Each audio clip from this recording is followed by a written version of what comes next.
নমস্কার। চুলের সমস্যা মানেই তো অর্গানিক হেয়ার অয়েল। আমি কিভাবে অর্গানিক হেয়ার অয়েল বানাই সেটারই একটা ছোটোখাটো ক্লিপ নিয়েছি। আপনাদের সাথে সেটার রেসিপিটা শেয়ার করছি। এখানে নিয়েছি আমি প্যারাশুট নারিকেল তেল। এখানে রয়েছে 200 মিলির মতো।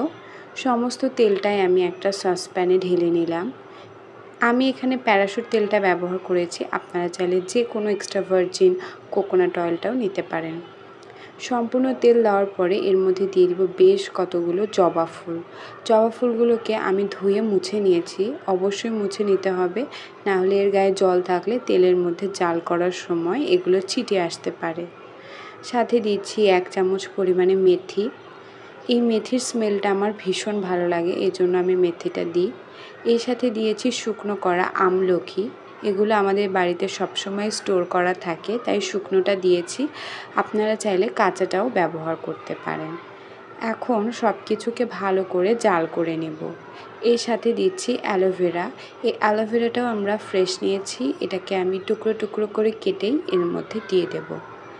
এর সাথে চাইলে আপনারা কালো জিরা, কাঁচা পেঁয়াজ এরকম আরও জিনিস দিতে পারেন, কিন্তু ওইগুলোর স্মেল আমার আবার ভালো লাগে না, তাই আমি দিচ্ছি না। এখন দিচ্ছি কারি পাতা। কারি পাতাও শুকনো থাকে, সেটাও দিয়ে দিচ্ছি। আর কাঁচা পাতাটা কেমন হয় আপনাদেরকে তো দেখিয়েই দিলাম। এখন সব কিছুকে ভালো করে জাল করে নেব। জাল করতে করতে সবগুলো কালার চেঞ্জ হয়ে যাবে, একদম কালো হয়ে যাবে। তখন বুঝবেন যে তেলটা একেবারে রেডি হয়ে গেছে। এটা জাল হতে 5 থেকে 7 মিনিটের মতো সময় লাগে। জাল করা এই তেলটার পাশাপাশি আমি আরও কিছু তেল ব্যবহার করি। এগুলো জাল করি না, সরাসরি ব্যবহার করি। এটা হচ্ছে ক্যাস্টর অয়েল, ওয়েলসের একটা অয়েল। এটা খুবই ভালো চুলের জন্য, খুব বেশি লাগে না, 2-1 ফোঁটা দিলেই হয়। এটা আমার হেয়ার গ্রোথকে অনেক বেশি ভালো করে। এর সাথে দিই আমি অলিভ অয়েল। অলিভ অয়েলটাও খুব বেশি লাগে না, 2-1 ফোঁটা দিলেই হয়ে যায়। আমি আরও একটা তেল দিই, সেটা আমার কাছে এখন নেই, শেষ হয়ে গেছে, সিসামি অয়েল। ওইটাও চুলের জন্য খুবই ভালো, তিলের তেল।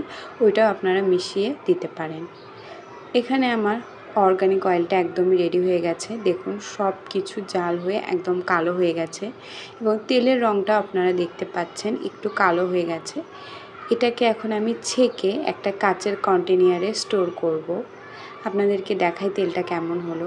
এই তেলটা কিন্তু আপনারা সারা রাত চুলে দিয়ে রাখতে পারেন, অথবা চাইলে আপনারা 1-2 ঘন্টা পরও শ্যাম্পু করে ফেলতে পারেন।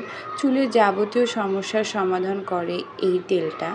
আসলে এই তেলটা খুবই ভালো, আমি এটা দিয়ে খুবই ভালো রেজাল্ট পাই। তো আপনাদের আজকের এই ভিডিওটা কেমন লাগলো আমাকে কমেন্টে জানাবেন। যদি ভালো লেগে যায় অবশ্যই ভিডিওতে একটা লাইক করবেন আর চ্যানেলটি অবশ্যই সাবস্ক্রাইব করবেন।